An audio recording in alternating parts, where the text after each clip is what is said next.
Good morning, my name is Mary and I'm going to be presenting on engineering ethics today. So I'm with Team 32 and our case study was case study 2, which is gift giving, and this is concerning the kind of ethical and moral implications of accepting gifts and amenities.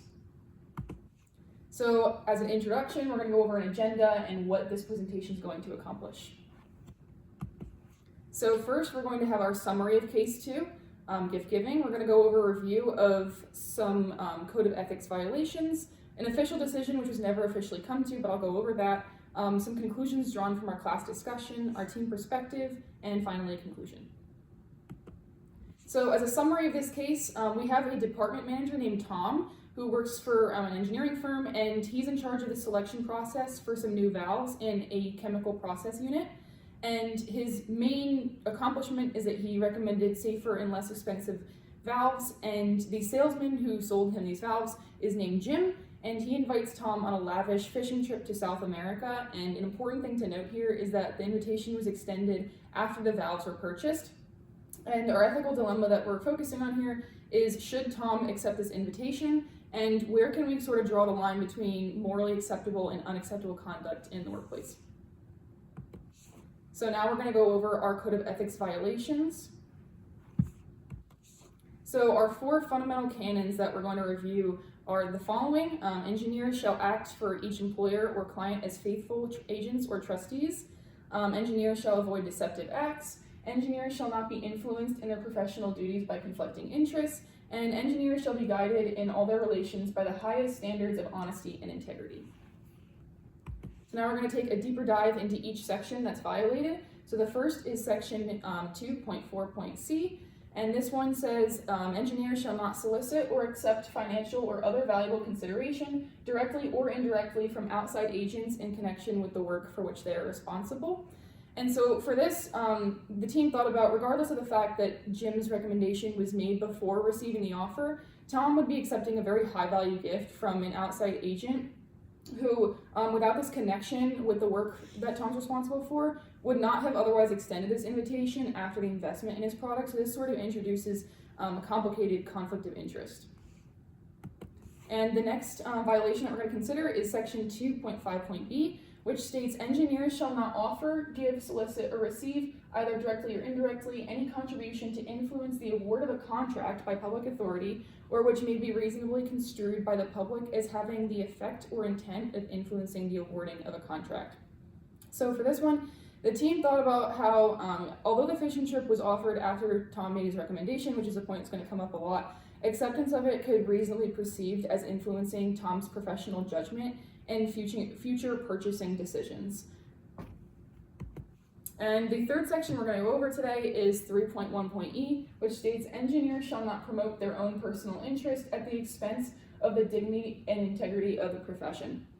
So accepting this high value gift for personal enjoyment could undermine the integrity of engineering decisions where personal gain is prioritized over professional principles.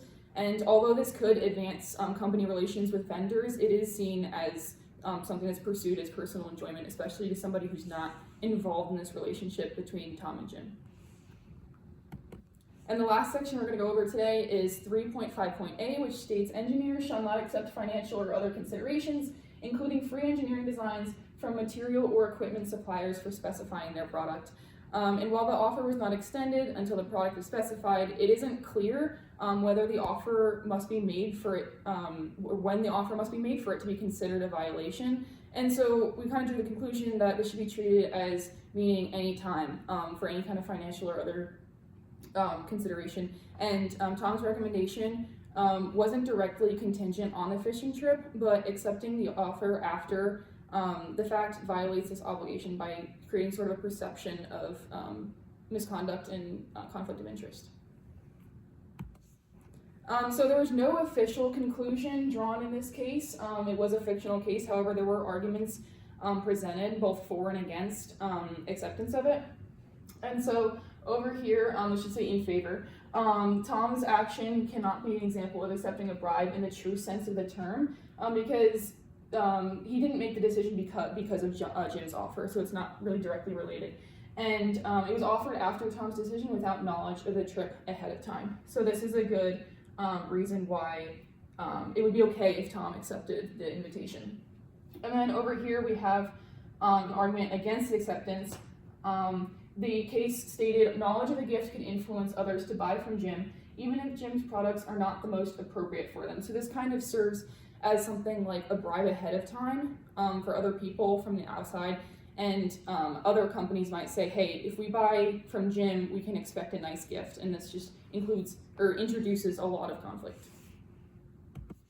So next we're going to go over some main points discussed in our class discussion the other day, and some considerations and conclusions that were gone over. So the class thought about 5 main points.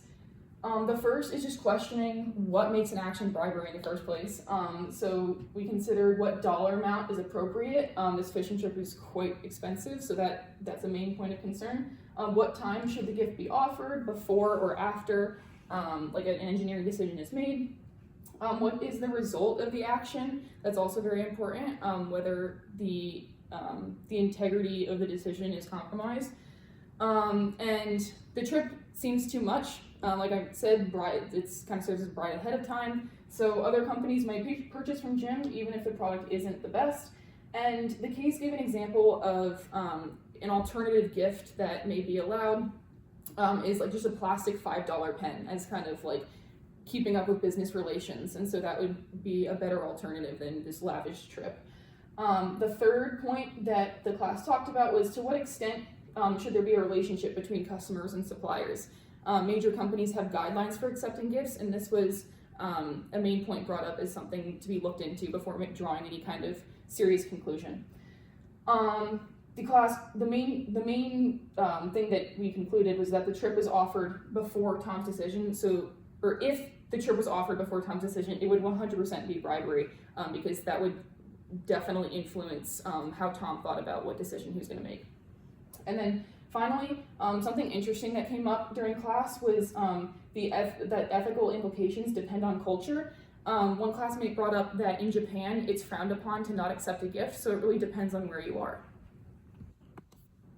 And looking ahead, we want to ask ourselves next time, who is Tom going to look to first?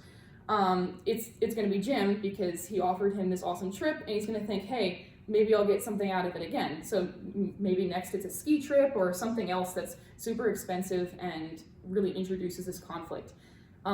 Whether or not the product suits the company, Tom may be conflicted in this. And although taking this trip might boost morale, it's definitely buying loyalty, which introduces more conflict. And something else that we need to consider in the future is just how do company policies affect this? And so the team has 2 perspectives. First is that we believe that Tom should not accept the invitation to South America due to the code of ethics violations. However, personally, team members would accept the gift due to the lack of direct ethical and legal implications on Tom's decision. Personally, we would be willing to take that risk.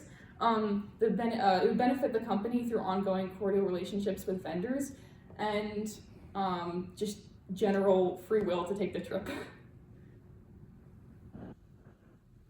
No, okay. The team made 4 conclusions. It's that Tom's ethical dilemma highlights the complexity of decision making by professional engineers. Any gift offered before the decision is made is definitely bribery. It's morally complicated if offered after the decision, which we talked about today. And the unhindered recommendation is important to consider because it doesn't constitute bribery if the offer was made beforehand.